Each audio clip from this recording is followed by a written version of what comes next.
আসসালামু আলাইকুম আমার প্রিয় ভিউয়ার সকলকে জানাই গুড মর্নিং। নেহা লাইফস্টাইল ব্লগে তোমাদের অনেক অনেক ভালোবাসা জানিয়ে আজকের ব্লগটি শুরু করতে যাচ্ছি। আই হোপ আজকের ব্লগটি তোমাদের খুব ভালো লাগবে। গাইস, আজকে হচ্ছে বুধবার, আর বুধবার এখন ঘড়িতে বাজে প্রায় 9টার কাছাকাছি। তো এখন থেকেই ব্লগটা স্টার্ট করলাম। আশা করি পুরো ব্লগটা তোমরা দেখবে, খুব ভালো লাগবে। আর আজকে আমার শরীরটা ভীষণই খারাপ। ভীষণ খারাপ বলতে আমার জ্বরটা এখনও পুরোপুরি নেই, কিন্তু জ্বরটা মনে হচ্ছে যে প্রচণ্ড বেশি আসছে। তো ওই জন্য এই শরীরটা ভালো করছে না।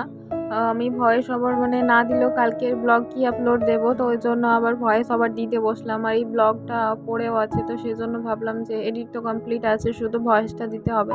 তো আজকে হয়তো বেশি কথা বলতে পারবো না। পুরো গা হাত ব্যথা করছে, পায়ের তলা থেকে শুরু করে মাথা পর্যন্ত ব্যথা করছে। জল ছুঁতে পারছি না, এতটাই জ্বর আসছে এরকম মনে হচ্ছে। প্রচণ্ড ঠান্ডা লাগছে। আমি এখন ব্ল্যাঙ্কেটের মধ্যে পা ভরে দিয়ে বসে আছি ফ্যান ট্যান অফ করে।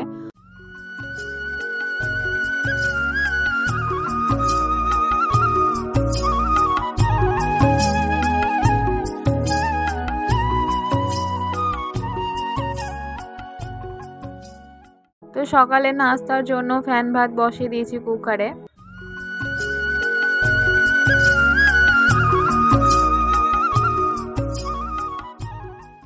তো চলো তাহলে, কয়েকটা বোন আমাকে কমেন্ট করে রেখেছে, তো তাদের কমেন্টগুলো এই ভিডিওর মাধ্যমেই তুলে ধরি। মারুফা খাতুন নামে আমার এক বোন আমাকে থ্যাংক ইউ বলেছে। থ্যাংক ইউ দিদি ভাই আমার নামটা নেওয়ার জন্য। তো হ্যাঁ বোন, আমার এভাবেই আমি কিন্তু ভিডিওর মাধ্যমে কমেন্টের নাম বা কমেন্টগুলো আমি তুলে ধরি, কারণ সবার রিপ্লাই আমি কমেন্ট বক্সে দিই না। তাদের কমেন্টে আমি একটা হার্ট বাটন দিয়ে আমি তাদের কমেন্টগুলো নেক্সট ব্লগে কিন্তু আমি রিপ্লাই করি। নেক্সটে আমার আরও এক বোনও আমাকে কমেন্ট করেছে। আশা হিজাব কুইন নামের ওর আইডিটা আছে। তো আশা, তুমি আমাকে তোমার নামটা নিতে বলেছো। দিদি তোমার ভিডিও অনেক ভালো লাগে, নামটা নিও। তো হ্যাঁ আশা, তোমার আমি নামটা নিলাম। তারপরে আমার এক মিষ্টি বোন হাসিনা আমাকে কমেন্ট করেছে, দিদি আমার টপ কানেরগুলো অনেক সুন্দর লাগলো, কারণ আমি টপ কানের বেশি পছন্দ করি, আমি বড় কানের পরি না। তো তোমার কমেন্টের সঙ্গে কিন্তু আমার অনেকটাই মিল আছে। আমিও বড় কানের খুব অতটা পছন্দ করি না, খুব অতটা বলবো না, আমি মোটেও পছন্দ করি না। আমিও সেই ছোট ছোট টপগুলো পরি।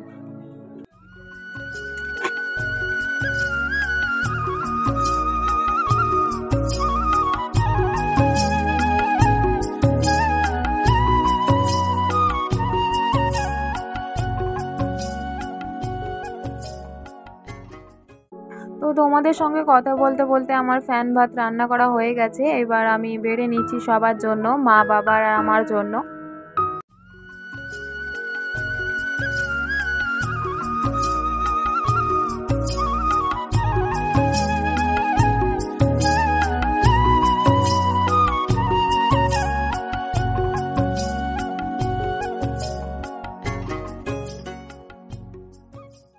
আজকে অনেকটাই কম সময়ের মধ্যে ভয়েস ওভার দিচ্ছি।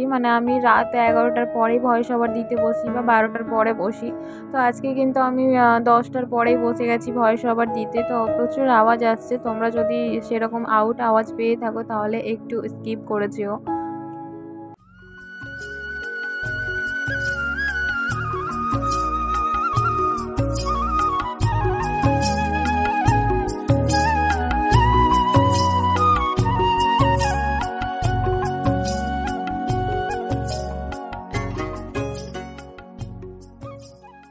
তো আজকে মা নিয়ে এনেছে চিকেন। তো চিকেন এই যে এখানে বাবা নিয়ে এলো একটু আগেই।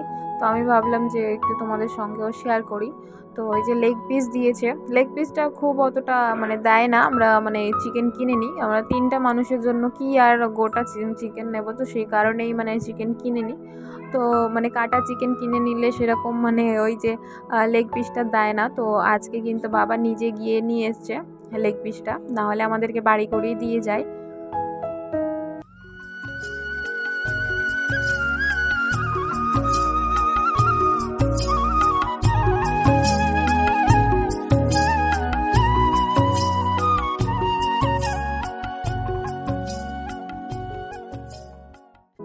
আজকের ব্লগে বেশি কথা বলতে পারছি না, কারণ আমার শরীরটা সাথ দিচ্ছে না, সেই কারণে বেশি বকবক করতে পারছি না। আর তোমরা হয়তো আমার আওয়াজ শুনে বা আওয়াজ শুনেতে তোমরা কিছু বুঝতে পারবে না, কারণ আমার গলার ভয়েসটা মানে এরকমই। আমার যতই শরীর খারাপ থাক না কেন, আমার গলার ভয়েসটা সেরকম মানে চেঞ্জ হয় না।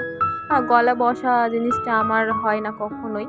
তো এই জন্যই মানে গলার ভয়েসটা বুঝতে পারবে না তোমরা, শরীর খারাপ আছে না নেই। কিন্তু আমার একটুও ইচ্ছে করছে না যে আমি ভয়েস ওভার দিই, তবুও কিন্তু দিচ্ছি। আমার এইমাত্রই মা পিঠে মানে মালিশ করে দিল মুভ দিয়ে। তো মুভ দিয়ে মালিশ করার পরে মা বললো আমাকে ঘুমিয়ে যা, ভয়েস টয়েস দিতে হবে না। তবুও কিন্তু আমি ভয়েস দিচ্ছি, কারণ তোমাদেরকে কালকে আবার ভিডিও দিতে হবে, তো সেই জন্যই। তো আমি বললাম যে থাক, আমি যদি পারি তাহলে ভয়েস ওভার দেবো। উঠে গিয়ে এখন আমি শুয়ে যাচ্ছি, কিন্তু এখন পর্যন্ত আমি শুইনি, এখনও কিন্তু আমি ভয়েস দিয়ে যাচ্ছি মা যাওয়ার পরে পরে। আর আজকের ব্লগটা একটু বড় হয়ে গেছে,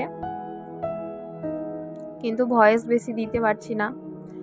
আর এই যে ড্রেসটা দেখতে পাচ্ছ আমি ইস্ত্রি করছি, ভাববে নতুন ড্রেস আবার ইস্ত্রি কেন করছি।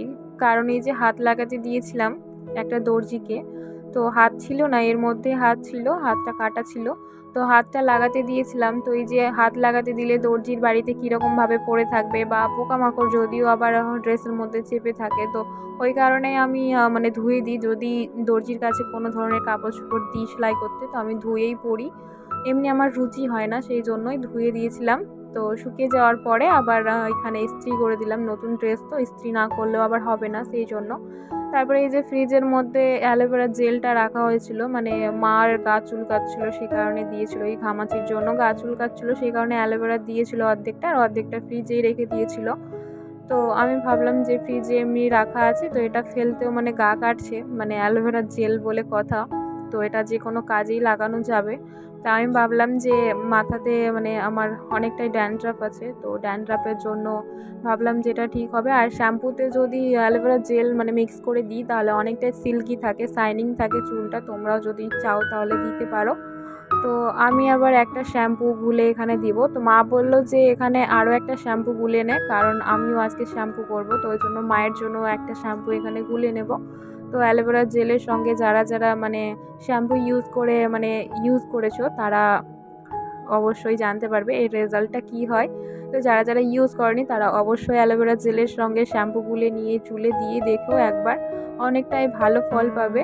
অনেকটাই শাইনিং থাকে চুলটা, অনেকটাই সিল্কি থাকে, আর অনেকটাই সফট থাকে। তো আমি কিন্তু আগে ইউজ করতাম, এখন মানে ইচ্ছে করে না, খুব অতটা সময় থাকে না সেই কারণে। তো আজকে অনেক দিন পরেই দিলাম এইভাবে। তো গাইস, আজকের এই ব্লগটি এই পর্যন্তই। যদি কিছু একটা ভালো লেগে থাকে তাহলে তোমার এই বোনটাকে বা দিদি ভাইটাকে অবশ্যই একটু সাপোর্ট করো। আমার চ্যানেলটা যারা এখন পর্যন্ত সাবস্ক্রাইব করোনি, প্লিজ আমার চ্যানেলটা সাবস্ক্রাইব করে দিয়ে আমার পাশে থেকো। ফিরে আসছি কালকে আরও একটা ভিডিওর সঙ্গে। আল্লাহ হাফিজ।